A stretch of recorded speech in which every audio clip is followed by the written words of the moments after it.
Assalamualaikum warahmatullahi wabarakatuh. Alhamdulillah wassalatu wassalamu ala rasulillah wa ala alihi washabihi wa man tabi'ah wa ba'du. Selamat berjumpa kembali para pemirsa channel Kangto. Kembali lagi berjumpa dengan saya dalam Balagh Ramadan atau ngaji posonan. Masih melanjutkan materi pada kitab Busyam, kitab Muqaddimah Al-Khadramiyah.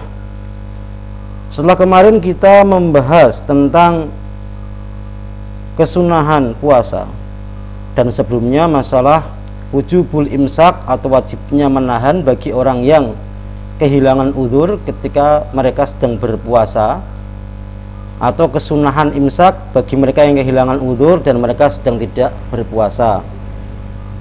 Kemudian adanya kewajiban al-mubadarah wal mualah bagi orang yang meninggalkan puasa dengan sengaja. Adapun yang tidak disengaja atau karena uzur, maka ada keringanan, maka cuma disunahkan untuk al-mubadarah wal mualah. Kemudian dilanjutkan pada fasal tentang beberapa kesunahan yang perlu diamalkan atau diperhatikan pada bulan puasa. Yang pertama kemarin takjil fitri ingda tayakunil ghurub, yaitu yakin, yaitu menyegerakan berpuasa ketika memang sudah yakin datangnya waktu maghrib. Kalau belum yakin jangan. Bagaimana bisa yakin? Gampang sekarang, lihat televisi atau mungkin mendengarkan adzan atau bunyi kentongan, karena sekarang medianya sudah banyak, atau pakai jam HP. Kemudian kesunahan yang selanjutnya yaitu hendaknya berbuka dimulai dengan 3 rutop atau 3 tamar sebagai pembukaan. Ya takjil, kalau bahasa di kita namanya takjil, karena kan kalau di kita kebiasaannya sebelum makan besar atau makan makanan utama kita berbuka dulu. Nah, kemudian sunahnya dengan 3 rutop atau 3 kurma yang masih segar, masih basah. Itu kalau disulit di Indonesia ya paling tidak 3 tamar atau kurma kering. Kalau sampean nggak punya 3 ya 1 nggak apa-apa, atau kalau nggak ya minimalnya menggunakan air, baik itu air tawar maupun air yang manis. Kemudian setelahnya ada lagi kesunahan yaitu berdoa. Berdoa ketika berbuka puasa. Kemarin tak kasih versi singkatnya itu Allahumma lakasumtu wa ala rizqika aftartu. Atau kalau mau ditambahi Allahumma dhahabal dhama'u wa btallatil aruqu wa sabal ajru insyaallah. Atau kalau ada lagi bisa ditambahkan, ini dari kitab yang lain versi lengkapnya, Allahumma lakasumtu wa bika amantu wa ala rizqika aftartu dhahabal dhama'u wa btallatil aruqu wa sabal ajru insyaallah. Ada lagi alhamdulillahilladzi a'anani fasumtu warzaqani faaftartu. Allahumma inni as'aluka birahmatikal lati wasi'at kulla syai' an taghfirli. Nah, itu beberapa versi dari doa berbuka puasa. Itu yang kewarid masing-masing ada riwayatnya. Silahkan diamalkan. Tidak perlu diperdebatkan mana yang sahih, mana yang dhaif, toh itu doa. Kalau doa itu nggak ada doa wajib, nggak ada. Yang penting itu sampean berdoa, niat yang ikhlas dan tulus dalam meminta kepada Allah Subhanahu wa taala. Bismillahirrahmanirrahim. Qala al-mu'allifu rahimahullahu taala wa nafa'ana bihi wa bi ulumi fid darani amin. Allahumma anfa'na bima 'allamtana wa 'allimna alladhi yanfa'una warzuqna ilman nafi'a. Qala wa taftirus shaimina. Wa taftiruan aweh buka sapa wong shaimina ing pira-pira wong kang poso. Wa yakula lan jinto mangan sapa wong ma'ahum sertane shaimin. Kemudian yang selanjutnya masih dalam ranah kesunahan puasa, yaitu memberikan berbuka puasa kepada orang yang sedang berpuasa, walau bitamrotin, walaupun hanya sekedar untuk membatalkan. Tapi memang afdolnya, baiknya itu sekiranya bisa mengenyangkan. Tapi kalau hanya pengen mendapatkan aslu sunnah, ya cukup Anda mungkin kasih air, Anda kasih kurma, atau Anda kasih gorengan. Yang penting bisa membatalkan puasanya orang yang sedang berpuasa.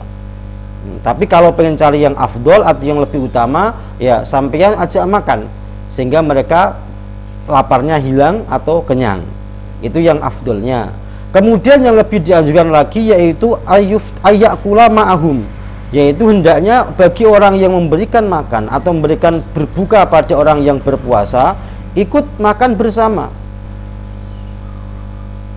Kemudian hendaknya orang yang memberikan makan kepada orang yang sedang berpuasa ini, isanya ikut bersama mereka sebagai wujud kebersamaan, tidak ada pembeda-bedaan, ya biar isanya mereka itu, oh ya kita sama, walaupun mungkin Anda biasanya makan lebih enak daripada yang Anda kasihkan pada orang yang berbuka puasa, karena kan itu sebagai wujud tawadhu atau merendah sampean, isanya menyamakan kita ini sama. Kemudian wasahuru lan sahur, wa ta'khiruhu lan ngakhiraken sahur, malam yaqo selagine ora nibakaken apa takhir fi syakin ing dalem keraguan atau kemamangan. Kemudian kesunahan yang selanjutnya yaitu takhirus sahur, yaitu mengakhirkan sahur. Sebagaimana hadis la yazalun nasu bi khairin ma ajjalu al-fitra wa akharu as-sahura, yaitu orang itu selalu dalam kebaikan selama mereka mentakjil atau mensegerakan berbuka dan mengakhirkan sahur. Kalau kemarin berbuka itu sunnahnya takjil, menyegerakan, karena memang tidak ada faedah lebih lanjut daripada melanjutkan puasa yang sudah selesai waktunya, maka untuk sahur ini dianjurkan takhir. Kenapa kok dianjurkan takhir? Supaya kuat dalam menjalankan aktivitas. Karena kan sahur ini ibaratnya kalau kita boleh katakan sebagai pengganti sarapan atau sarapan yang kepagian, sehingga dengan sahur ini orang itu bisa menjalankan aktivitas sebagaimana biasanya, sehingga ibadah puasa tidak jadi alasan untuk meninggalkan kegiatan produktifnya. Jangan nanti puasa jadi alasan, kenapa kamu berangkat itu lemes Pak, saya puasa. Nah itu kan tidak baik seperti itu, menjadikan ibadah sebagai alasan kemalasan. Nah kemudian karena sahur ini seperti sarapan yang kepagian atau sarapan yang terlalu awal, maka hendaknya diakhirkan, tapi jangan sampai terlalu akhir. Makanya di Indonesia itu ada namanya waktu imsak. Dulu pernah saya singgung bahwasanya kebiasaan di daerah saya atau mungkin daerah Anda juga, ketika waktu imsak sudah masuk atau sudah ada bunyi ngung alarm di masjid pakai bel atau biasanya imsak, nah itu berhentilah untuk makan. Kenapa? Walaupun awal Ramadan itu adalah tulu'ul fajri atau munculnya fajar shadiq atau waktu subuh lah kayak gitu, tapi ma bainal imsak wasubhi, antara waktu imsak yang ada di kita dan subuh ini adalah waktu yang memungkinkan masuknya waktu subuh.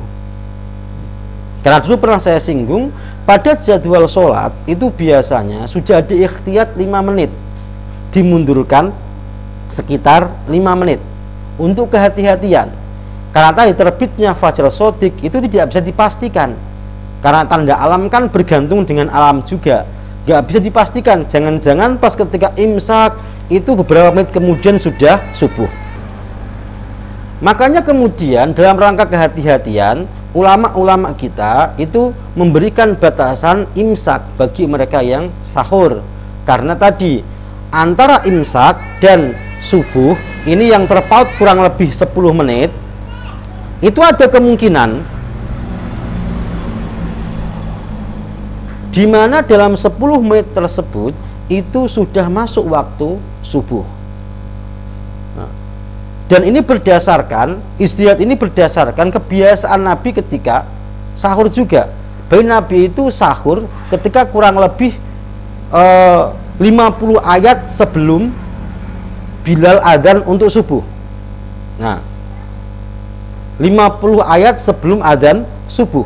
Dan 50 ayat itu diperkirakan kurang lebihnya 10 menit, 10 menit. 50 ayat tapi dengan bacaan yang santai, bukan bacaan yang cepat.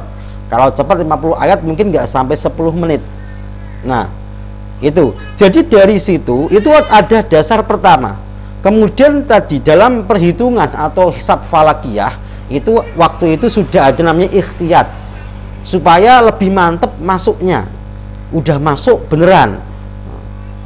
Makanya dalam waktu maghrib maupun waktu subuh itu biasanya sudah ada ditarik ikhtiyat 5 menit atau sudah dimundurkan sekitar 5 menit.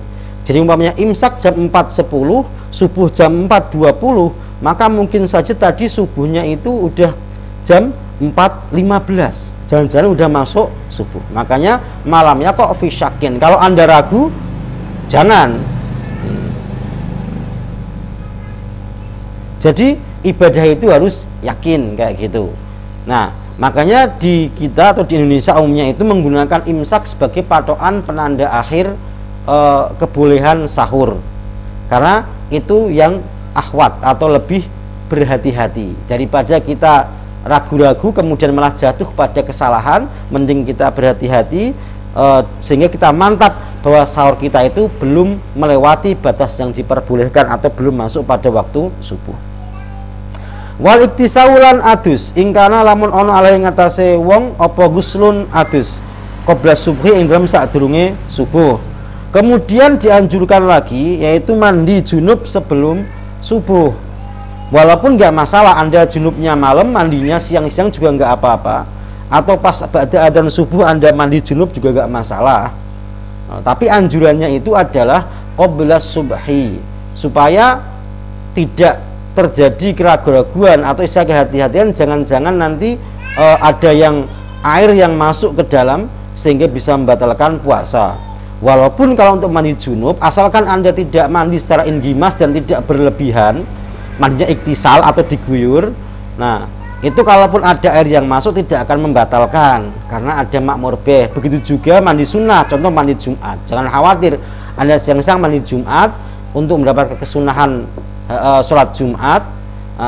Ketika kok ada air yang masuk tidak sengaja karena mandi Anda, asalkan Anda tidak inggimas. Inggimas itu Anda selulup atau menyelam ke dalam kulah atau ke dalam kamar mandi atau menyelam di kolam, nah itu tidak akan membatalkan. Tapi kalau Anda kok inggimas atau misalnya mandinya dengan cara berendam sampai seluruh tubuhnya masuk, tiba-tiba ada air yang masuk ke dalam jauf melewati manfaat maftuh, batal puasa Anda. Terus bagaimana dengan mandi yang lainnya? Untuk mandi yang lain, mandi yang tidak bersifat makmur beh, bukan mandi junub, bukan mandi sunnah, maka dianjurkan untuk dilaksanakannya qabla subhi juga, atau nanti kalau sore ya ba'dal ghurub. Ini untuk menjaga, karena mandi yang tidak ada makmur behnya ini, kalau ada air yang masuk walaupun dia tidak inggimas, mandi biasa, ada air yang masuk tanpa sengaja sekalipun itu bisa membatalkan, karena tadi mandinya tidak ada perintah atau tidak makmur beh. Nah itu makanya bagi yang pengen mandi di bulan Ramadan diharap kehati-hatiannya, tapi juga nggak perlu juga ditutup semua lubangnya, nanti sama nggak bisa bernafas. Hidung ditutup, telinga ditutup, mata ditutup, mulut ditutup umpamanya, Anda kesulitan nantinya. Ya mandi aja tetap mandi biasa aja, tapi hati-hati, dijaga jangan sampai ada air yang masuk. Makanya biasanya basuhlah kepala Anda yang terakhir, supaya air yang, karena kan kebanyakan manfaat itu di kepala, daerah kepala ada mata, ada hidung, ada telinga, ada mulut. Makanya untuk hati-hatian ketika Anda mandi, basuh kepala itu yang terakhir, nah, biar gak terlalu banyak airnya sehingga potensi masuknya air ke dalam itu minimal. Wa yata'akadran dadi kukuh lahu kedue soim apa tarkul kadibi ninggalaken gegorohan wal ghibatilan ghibah atau gosip. Kemudian yang selanjutnya yaitu disunahkan, bahkan lebih, yaitu menjaga diri dari ucapan-ucapan yang tidak benar, contohnya berbohong atau ghibah, namimah dan lain sebagainya. Karena walaupun sebenarnya ini juga kalau nggak bulan Ramadan juga dilarang, yang namanya kidib atau bohong atau ghibah, membicarakan orang lain atau namimah, itu juga kalau di luar Ramadan juga dilarang. Cuma ketika Ramadan datang ini larangannya lebih kuat, makanya wa yata'akadu, menjadi lebih kuat dari biasanya. Kalau biasanya itu ya tetap nggak boleh walaupun bukan bulan Ramadan.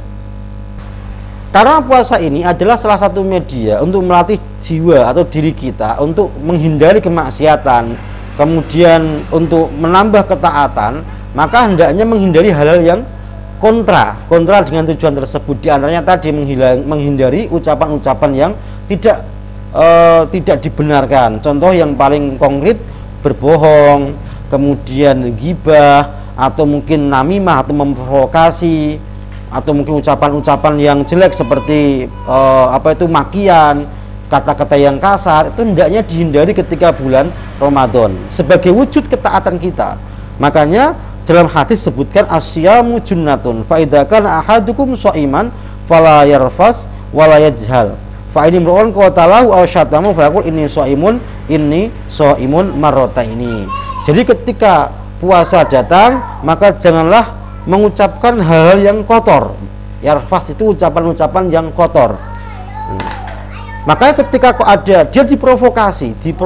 Contohnya umpamanya ada orang memancing supaya dia marah atau berkata-kata kotor, maka hendaknya dia berkata dalam hati. Berarti ini perkataannya dalam hati untuk mengingatkan dirinya, ana shaimun. Bukan diucapkan kepada orang yang memprovokasi dia.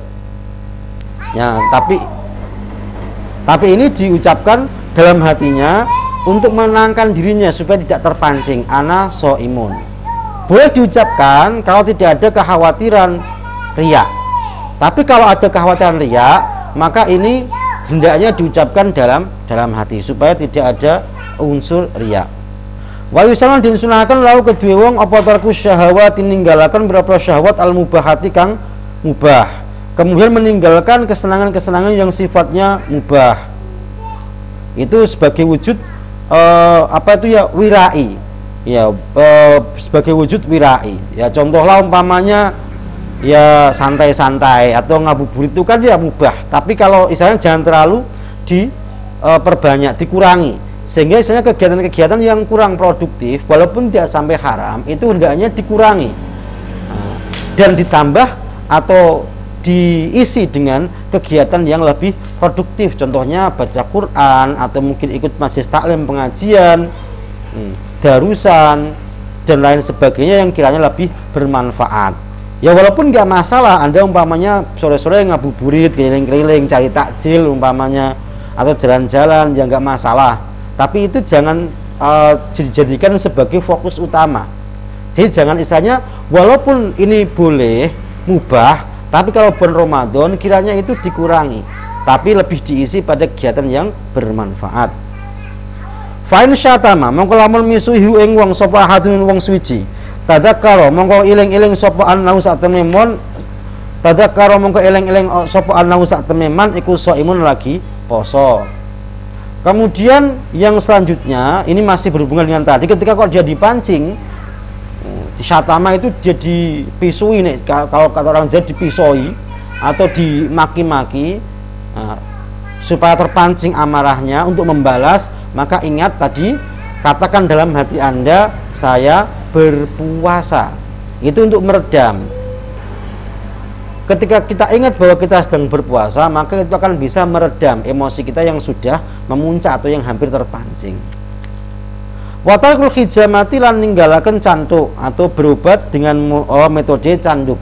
Walaupun itu tidak dipermasalahkan, ini makruh, okay? Sunahnya ditinggalkan. Makanya untuk pengobatan yang sekiranya canduk ini kan bisa membuat tubuh Anda lemas atau menghilangkan tenaga, sehingga khawatirnya nanti bisa mengganggu puasa dan efeknya Anda tidak kuat dan membatalkan puasa Anda. Wal madghi dan mengunyah makanan, wadauqitu amil ngrasakaken panganan. Kemudian mengunyah dan merasakan makanan, tapi tidak ditelan, nggih. Berarti hanya sekedar dicicip di lidah. Ini bagi yang lighairi hajatin, kalau tidak ada kebutuhan. Tapi kalau untuk ibu-ibu atau mungkin para juru masak yang sedang memasak, ya ini sebuah kebutuhan, maka tidak dimakruhkan. Tapi bagi mereka yang tidak ada hajat, tidak ada kebutuhan, ya Anda yang bukan masak, Anda kan tinggal konsumen, ya udah tinggal terima aja. Nah, jadi Anda nggak usah ikut-ikut merasakan. Karena itu walaupun Anda tidak membatalkan, tapi minimal makruh. Kalau ditelan batal. Makanya hati-hati, apalagi madhu mengunyah, contohnya mengunyah sesuatu yang tidak Anda telan ke dalamnya. Khawatirnya itu ada jus yang terpisah dari yang Anda kunyah-kunyah, ya permen karet umpamanya, walaupun udah asem, udah nggak ada rasanya umpamanya, itu kan khawatirnya nanti mungkin ada yang tertelan sehingga bisa membatalkan. Tapi kalau hanya menelan saja atau mengunyah-ngunyah tapi tidak ada yang ditelan, itu makruh. Kalau untuk merasakan makanan bagi yang tidak ada hajat, tidak ada kebutuhan, ya tidak masalah, tapi makruh. Tapi bagi yang ada kebutuhan, contohnya ibu-ibu yang sedang masak untuk berbuka, atau para juru masak yang sedang menyiapkan makanan, itu maka tidak makruh, karena memang itu kebutuhan buat mereka. Walaupun belatilan ngambung atau mencium, ya ini kalau mencium istri, nah itu sementara di bulan puasa ditinggalkan dulu, karena itu makruh ya, sampai menimbulkan syahwat itu makruh. Kalau enggak sih enggak masalah. Wa tahrumu lan haram in khosya lamun kuwatir fiya ing dalam al-qublah opal inzalu inzal. Tapi kalau ada kekhawatiran keluar mani gara-gara kublah, maka diharamkan yang namanya kublah atau berciuman. Wasiwakulan siwakan ba'da zawali sa'use lingsire srengenge. Ini dalam satu kaul bahwasanya siwakan itu dianjurkan qabla zawal atau sebelum matahari bergeser atau sebelum waktu zuhur. Tapi kalau dari pendapat yang lain tidak ada kemakruhan. Makruhnya di mana? Karena isanya orang ini menghilangkan bau surga. Kalau dulu saya ngasihnya bau surga. Karena la halufu famis shaimi yaumal kiamat atyabu indallahi min rihil miski. Karena bagi Allah nanti di hari kiamat baunya orang yang berpuasa itu lebih wangi daripada bau minyak misik. Tapi kalau sekarang ya tetap bau, tapi jangan Anda bau-bauin kepada teman Anda, hah bau surga, hah bau surga, enggak seperti itu juga. Tapi sebagian ulama mengatakan la yukrahu, tidak ada kemakruhan. Ya silahkan Anda mau pilih yang makruh mau yang enggak makruh, itu selera dan keyakinan masing-masing. Toh ini hanya sekedar kesunahan. Yang penting siwaknya jangan ditelan ya. Nanti bisa membatalkan puasa.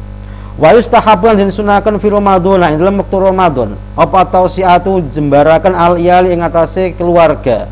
Wal ihsanu lan gawe bagus al arhami maring sanak sedulur wal jirani lan maring tangga. Kemudian lagi di bulan Ramadan itu dianjurkan untuk tausiatul iyal, yaitu memberikan keluasan pada keluarga, ya agak longgar. Ya ibaratnya kalau biasanya pelit ya sekarang agak ya jangan terlalu pelit lah. Kalau biasanya makannya cuma tempe tahu, kalau Ramadan ya sekali-kali makan yang agak enak sedikit, ya entah itu daging ayam atau daging sapi, tapi jangan sering-sering juga. Nah, ya cukup sekali. Yang namanya tausiatul iyal ya semampunya. Ya kalau mampunya segitu ya nggak usah dipaksakan untuk di atasnya. Khawatirnya justru malah memberatkan. Kemudian wal ihsan ilal arham, berbuat baik kepada sanak saudara. Ya ini sih bukan berarti kalau di luar Ramadan Anda boleh berbuat jahat, enggak. Tapi lebih dianjurkan. Misalnya nepung sanak. Kalau Ramadan ini momen yang pas. Momen yang pas karena kan pasca Ramadan Idul Fitri. Jadi memperbaiki hubungan, mungkin Anda punya hubungan yang kurang baik dengan saudaranya, itu di bulan Ramadan bisa Anda perbaiki. Dan juga selain saudara juga dengan tetangga. Mungkin Anda punya masalah dengan tetangga atau punya hubungan yang tidak baik dengan tetangga. Nah, Anda bisa perbaiki di bulan Ramadan. Karena momennya ini biasanya kalau Ramadan itu agak pas. Orang itu biasanya hatinya itu agak luluh kalau bulan Ramadan. Dan semoga itu bisa berlanjut pasca hari raya. Jangan cuma sekedar Ramadan saja, hari raya mulai lagi hitung-hitungan dosa. Wa iksaru sedekah lan ngakehaken sedekah wa tilawati lan maca wal mudarasati lan deres til Qur'an maring Al-Qur'an.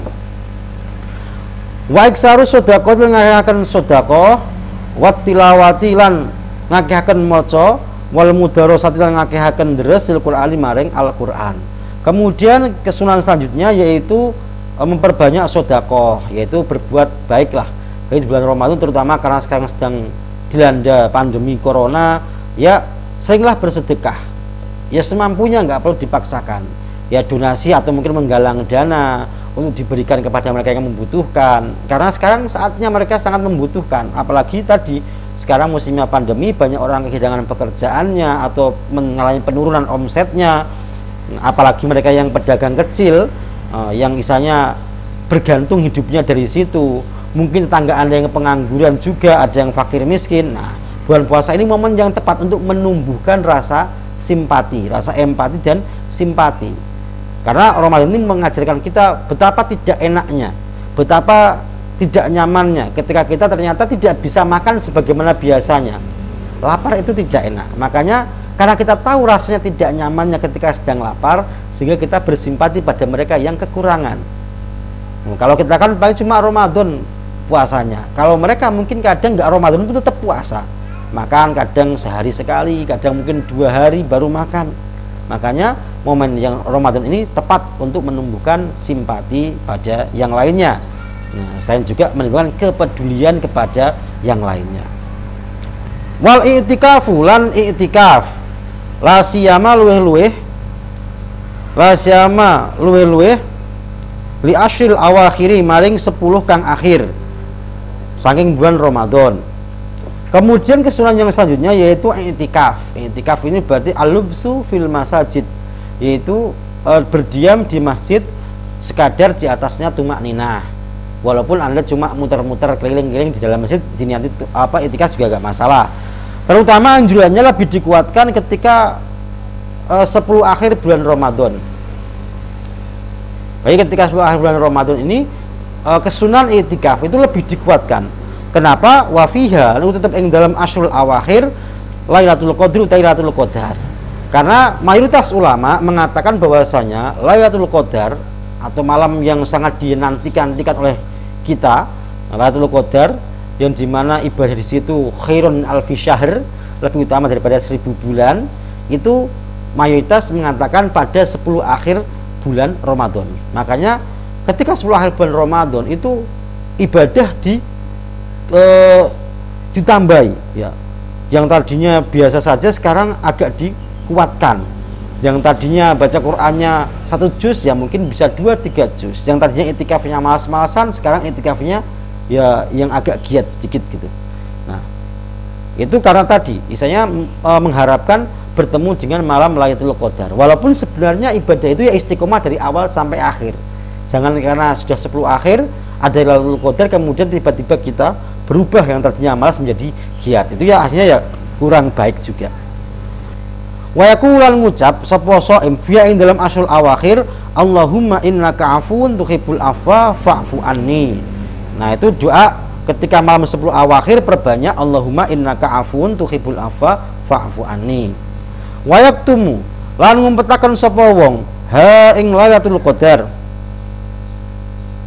Wa yuhyi lan nguripaken sapa wong ha ing Lailatul Qadar, wa yuhyi lan nguripaken sapa wong yaumaha ing dinane Lailatul Qadar kalailatiha kaya begini Lailatul Qadar. Kemudian ketika dia merasa mendapatkan atau merasa bahwa ini malam Lailatul Qadar, ya sudah nggak usah dikasih tahu sama orang lain. Ya karena kan belum tentu juga mereka menerima, pendapatnya beda. Nanti Anda ragu malah nggak jadi qiyamul lail, nggak jadi ibadah di situ. Jadi ketika Anda merasa ini malam Lailatul Qadar, maka perbanyak ibadah. Dihidupkan malam-malamnya dengan ibadah, dengan zikir, dengan baca Al-Qur'an. Begitu juga pada siangnya. Berarti selama 24 jam mulai malam sampai siangnya itu sampean perbanyak ibadah. Wa yahrumulan haram apa al-wisolu poso wisol. Apa al-wisolu nglanjutaken atau nyambung fisaumi ing dalam poso. Kemudian yang terakhir haram wisol dalam puasa. Apa itu wisol? Yaitu menyambung puasa tanpa berbuka. Berarti Anda hari pertama puasa, malamnya nggak berbuka, langsung besoknya puasa. Walaupun Anda kuat, Anda sudah biasa seperti itu, tapi itu haram. Kalau Nabi nggak masalah, karena memang itu khususiyahnya Nabi. Jadi wisol ini kalau untuk selain Rasulullah Muhammad SAW itu hukumnya haram, dan Nabi melarang itu, karena itu bisa menyebabkan tubuh Anda lemas, bahkan bisa membahayakan. Karena bayangkan Anda 2 hari tidak menerima asupan makanan, hanya sahur hari pertama, malamnya tidak berbuka, besoknya nggak sahur langsung puasa. Anda baru berbuka pada malam yang ketiga. Ini kan kalau dilanjutkan itu khawatirnya itu akan menyebabkan tubuh Anda lemah dan bahkan bisa membahayakan kondisi fisik atau kondisi kesehatan Anda. Makanya diharamkan puasa wisol, kecuali untuk Kanjeng Nabi, karena kalau Kanjeng Nabi itu khususiyah. Dan tadi walaupun Anda kuat wisol, tapi itu tetap diharamkan bagi Anda. Apalagi yang nggak kuat jangan coba-coba. Oke. Cukup sekian dulu dari saya untuk kesunahan puasa. Semoga ada manfaatnya. Kita akan bertemu lagi insya Allah pada pertemuan berikutnya. Dan selalu saya ingatkan, tetap di rumah selama pandemi corona. Selamat menjalankan ibadah puasa. Semoga lancar jaya sampai dengan akhir dan mendapatkan kemenangan yang hakiki ketika Idul Fitri. Wallahu a'lam bishawab. Assalamualaikum warahmatullahi wabarakatuh.